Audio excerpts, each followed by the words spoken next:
देखिए सुखदेव बाबू, एक बात साफ साफ कह दी कि हमार तोहार जीवन भर का संबंध यही सम्मान पे टिकल बा। मड़वा हिलावे जा रहल बानी, लेकिन एक बात ध्यान रखब कि जितना लोग आइल बा ना, ई रोज रोज तोहरा दुआरी पे ना आई। हाँ, यही सही सोच के नेक देव कि हमारा नजर में तोहार सम्मान बढ़ जाए। हम पूरा तैयारी के साथ ही आइल बानी बाबू। तैयारी के साथ बड़े हो।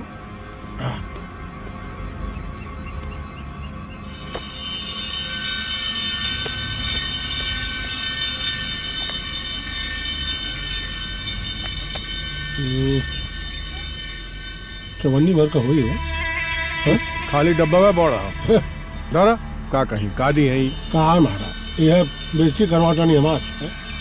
चवन्नी भर का अंगूठी लिया के मारवा हलवाता नहीं हमसे। तेरी गजब बेइज्जती हुआ भाई। बड़ा कंजूस। ये हमर माई के आखिरी निशानी भी ले ली।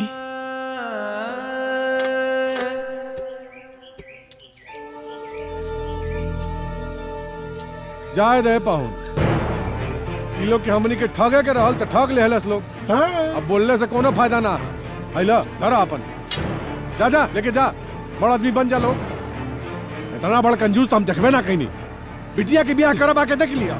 समझी जी, हम जवन कहनी अपना से सोच समझ के बढ़ के कहनी, ओकरा बाद भी अपने लोग के कोनो तकलीफ भइल होके त हम हाथ जोड़ के माफी मांगता नहीं। दीदी, का लड़की होखल इतना गुनाह बा?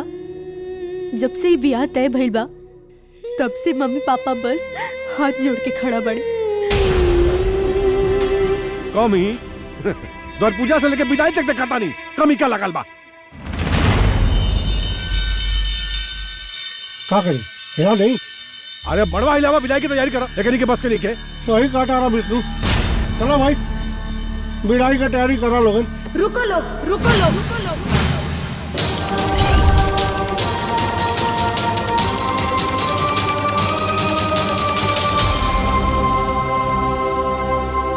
ये विदाई ना हुई और हम इस शादी के भी माने से इनकार करत आनी। ना बेटा। अरे जौना लोग के मन में इतना लालच बा, ऐसा लोग के का भरोसा? ऐसा लोग के पेट कबो ना भरी। जौना दिन से बियाह तय भइला, हमरा पापा के चेहरा से चैन छीन गइला। वो हमरा सुखी वैवाहिक जीवन खातिर, कि शादी अच्छा से संपन्न हो जाओ एकरा खातिर, अपना जमीन के साथ साथ हमरा भाई बहन के भविष्य तक गिरवी रख देले। लेकिन केहू के खाना नहीं के पसंद, केहू के चाय नहीं के मिलत, केहू के सामान में ब्रांड नहीं के लौकत। हमरा खुशी खातिर हमरे माता पिता अपन सर्वस्व लुटा दिए, तब कोई बात के का गारंटी है कि वो खुशी कायम रही? अरे जौना आदमी से इहे मंडप में हमार शादी भइल, जे हमार मान सम्मान के रक्षा करे के कसम खइला सा, आज जब इहे मंडप में इतना कुछ हो रहल रहे, वो एक शब्द ना कहलस। ओकरा भरोसे पर विदा हुई हम नहीं की मानत हम शादी के, और ये विदाई भी ना हुई। विदाई भी ना हुई।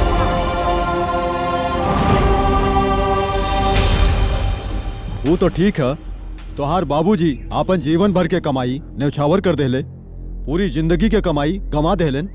उनके बारे में भी तो सोचा, उनकर का हुई? हमरे पापा के जितना पैसा खर्च भइला, ये लोग कुल पैसा लौटे हैं। तो बिटिया पगला के लगा, माने बर्दाश्त करे को कोनो हद हो लगना है? क्या कहती है?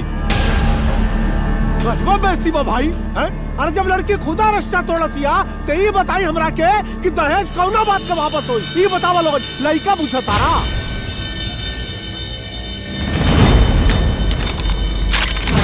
अरे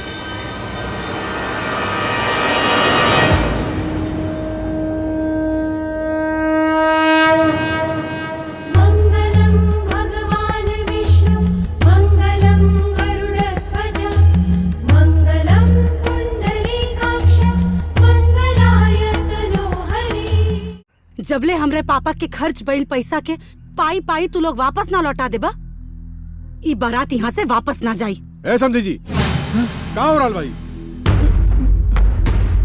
ए घेर पूरा बराती के, कौनो भागे कोशिश कैलेस तो ओकरा के गोल नहीं मार दे। ए घेर सबके, घेरा सोन खड़ा।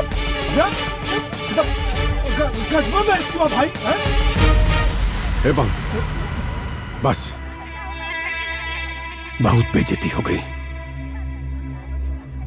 ये लड़की ये जन्म में हमरे घरे के पतो ना बनी, कबो ना बनी। सुन लड़की, एजा खड़ी रह। तोर बाप जितना पैसा देले हो तोरे मुंह पे लिया के मार।